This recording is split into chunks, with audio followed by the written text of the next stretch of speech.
હવે જે સમાચાર વિગતવાર અંકલેશ્વર તાલુકાના કેટલાક ગામમાં ચૂંટણી બહિષ્કારના બેનરો લાગ્યા। બુલેટ ટ્રેન એક્સપ્રેસ હાઈવે અને ભાડભૂત બેરેજ યોજનામાં જમીન ગુમાવનાર ખેડૂતોનો લોકસભાની ચૂંટણીનો બહિષ્કાર જોવા મળ્યો।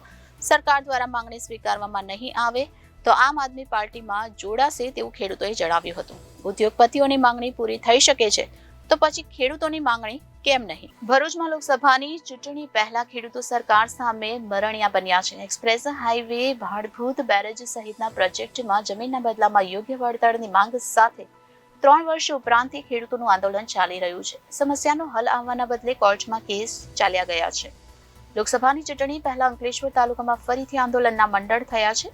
જૂના દીવા, પૂર્ણગામ સહિતના અનેક ગામમાં એવોર્ડની જાહેરાત બાદ વળતરની ચૂકવણીના બદલે નેશનલ હાઈવે ઓથોરિટી અને ખેડૂતો એકબીજા સામે કોર્ટમાં કેસ કરી રહ્યા હોવાથી 3 વર્ષથી કોકડું ગૂંચવાયેલું છે। બુલેટ ટ્રેન એક્સપ્રેસ હાઈવેના ભરૂચ જિલ્લાના 38 ગામમાંથી અંદાજે 3500 થી વધુ ખેડૂત અસરગ્રસ્ત છે। ઘણા પ્રયાસો, રજૂઆત છતાં પણ કોઈ અસરકારક નિર્ણય ન આવતા આખરે સામે આવનારી લોકસભા ચૂંટણી ટાણે જ ખેડૂતોએ પોતાના ગામમાં બેનરો અને પોસ્ટરો લગાવી મત લેવા સુરત, વલસાડ કે નવસારી જાઓ, અમારા ગામમાં નહીં તેવા વિરોધ પ્રદર્શનના બેનર લગાવી વિરોધ વ્યક્ત કરી રહ્યા છે। મારું નામ પ્રજેશ કુમાર હર્ષદભાઈ પટેલ છે।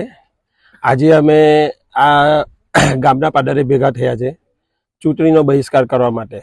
અમારી એક જ માંગ છે કે જ્યાં સુધી અમારું વળતર યોગ્ય અમને નહીં મળે, અમારા એક્સપ્રેસવેમાં અમારી જમીન જાય છે તેનું, અને જ્યાં સુધી વળતર નહીં મળે ત્યાં સુધી અમે આ ચૂંટણીનો બહિષ્કાર કરીએ છીએ। અને અમારી સાથે 32 ગામ પણ સાથે જોડાયેલા છે ને એ પણ દરેક ગામમાં આ રીતે ચૂંટણીનો બહિષ્કાર કરે છે। તમારી માંગ શું છે? અમારી માંગણી એટલી જ છે કે ભારત દેશમાં અને જે બીજા જિલ્લાઓમાં વળતર ચૂકવવામાં આવ્યું છે એના આધારે ઓછું વધતું કરીને પણ 5-50 રૂપિયા ઓછા કરીને અમને આપે, અમને કોઈ વિરોધ નથી। અને અમારો તો ઓર્ડર 852 રૂપિયા લેખે જિલ્લા દ્વારા કરવામાં આવેલો છે, કલેક્ટર દ્વારા। એનો પણ આજ દિન સુધી કોઈ નિકાલ કરવામાં આવ્યો નથી અને એને કોર્ટમાં ખેંચી લેવામાં આવ્યો છે। તમારા ગામની અંદર ચૂંટણી બહિષ્કારના જે બેનરો લાગ્યા છે, જો તમારી માંગ નહીં સંતોષાય તો શું આ બેનરો ઉપર જે વાક્ય લખ્યા છે કે ભાઈ ચૂંટણીનો બહિષ્કાર કરીશું તો એ શક્ય બનશે? હા, આ જે બેનર પર અમે લખેલું છે એ જ રીતે અમે જનપ્રતિનિધિઓને પણ જણાવવા માંગીએ છીએ કે અમારો નિર્ણય જ્યાં સુધી નહીં આવે કે અમને યોગ્ય વળતર માટેની કોઈ એ નહીં મળે ત્યાં સુધી અમે જનપ્રતિનિધિઓને પણ ગામમાં નહીં આવવા દઈશું અને કોઈ પણ પાર્ટીને ગામમાં ઘૂસવા નહીં દઈશું। અને સાથે અમે નાટોમાં જઈશું ત્યાં પછી આ પાર્ટીમાં જોઈન કરીશું। Reporter Viral Gohil, Janadesh news, Bharuch.